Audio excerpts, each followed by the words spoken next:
Hey guys, welcome back to the Fool Show. Of course, I am Foolish Phil. It's another downer Saturday as Michigan ends the season with a thud. Oh, for a meaningless game, that's really ruined my Saturday, but that's what being a fan is, right? Fan stands for fanatic, and you have the highs when you win 3 straight games versus ranked teams, and you have the lows of being blown out by Ohio State and losing, blown out I would say, to Florida, and it just brings into the question again Harbaugh.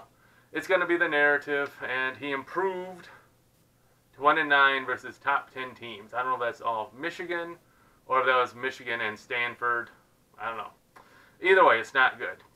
And if you just look at it, obviously we lost the players to the draft, getting ready for the draft. Gary, Bush, Higdon, Bushel Beatty as well. Some of those are for injury, some are getting ready for the NFL draft, whatever. And it just, the team just lacked its heart. They just didn't have that heart, that edge that they had for most of the season. And that's just too bad. I totally get it. You look at Jake Butt, how he sat out, and didn't sit out, and he lost millions of dollars when he got injured in that meaningless game versus Florida State. Now, same thing. They sit out, and I think rightly so. They have lots of money to be made. And you know what? You go off that way. I have no problem with the players sitting out to earn their money. Okay? But Michigan's defense was just a shell. And I got to say, probably the scheme is out on Don Brown. If you just have the speed, he just sticks to his man coverage, and there are just holes all over the place. And you know what? Don Brown has got to stop being stubborn and learn to sprinkle in some zone. And he just hasn't done it yet. And, you know, Michigan can't get the stops. And there you go. It all comes down to the line. Obviously without Bush, without Gary. Couldn't get pressure much on the quarterback as much as we'd like. And boom, time. There you go. It is what it is. So defense is pretty simple. We need to replace the talent. Offense is my biggest problem. The offense is just not creative enough. And, you know, it's like the first drive. They had that running back sweep, jet sweep, kind of like they used to do with McDoom all the time, right? And it worked. We got 9 yards, almost a touchdown if he doesn't step out by, you know, just a couple inches. Do we ever run that play again the rest of the game? Nope. Like, why go back to a play that works? Let's instead keep running the ball up the middle. And you know what? See if it works. And you can just tell the difference. Higdon is just a senior back who knew how to drive the ball, find holes, always fall forward. Evans isn't that type of back. It's just not. Wilson, yeah, he's a great third option. He's not Higdon. And you know what? You could see it. Michigan only had 77 rushing yards. They gave up 257 rushing yards. 257. All right, there's the difference of the game. Michigan's a running team, and our rushing game got stopped. The key here, Michigan can do it. You have Black, you have Donovan Peoples-Jones, you have Collins, you have good wide receivers.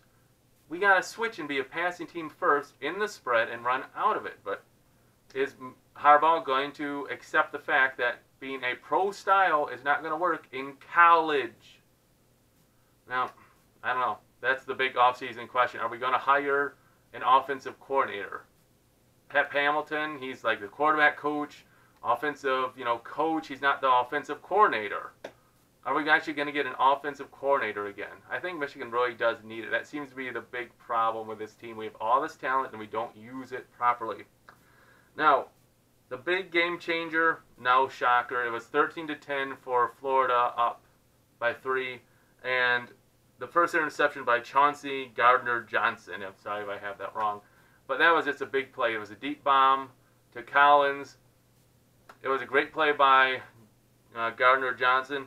But it was 13-10. Michigan was moving the ball. Maybe they were going to get the lead again. And then that was it. Florida comes down. They did a nice fourth down play. See that? They did that nice sweep to their running back when everyone was up tight. And they got their first down easy, almost a touchdown. First drive of the game, Michigan failed on 3rd and 1 and 4th and 1. Let's just run up the middle. Run up the middle.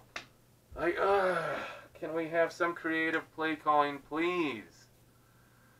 Everyone knows you're going to run up the middle. And it worked versus your more weak Big Ten offenses. It did. You could work it. You could run it with Mason, and it worked. But it doesn't work against better teams.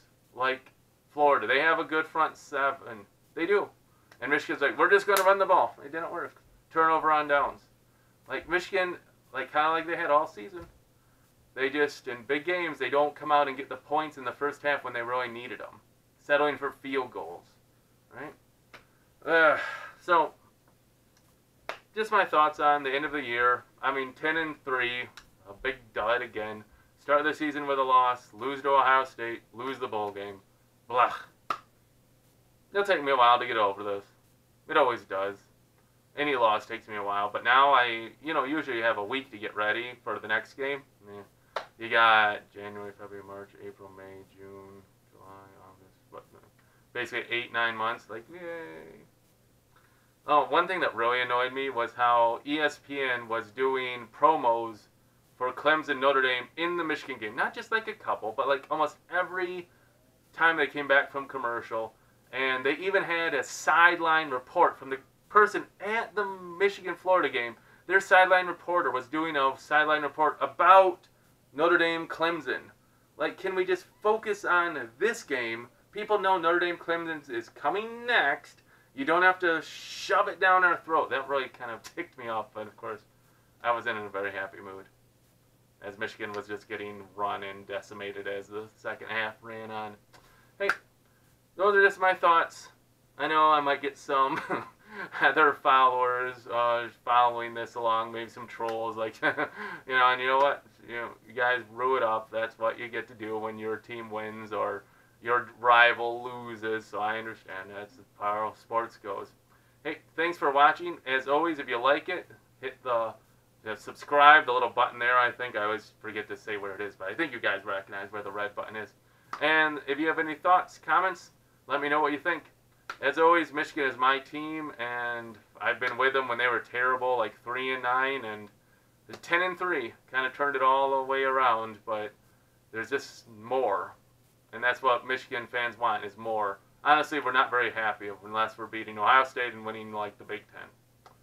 So, since we almost had it and didn't get it, not beating Ohio State, don't get me wrong, I'm not saying that, but since Michigan didn't get their goals, it's just a big thud. Hey, again, thanks for watching, and as always, I'll see you next time, and go Blue!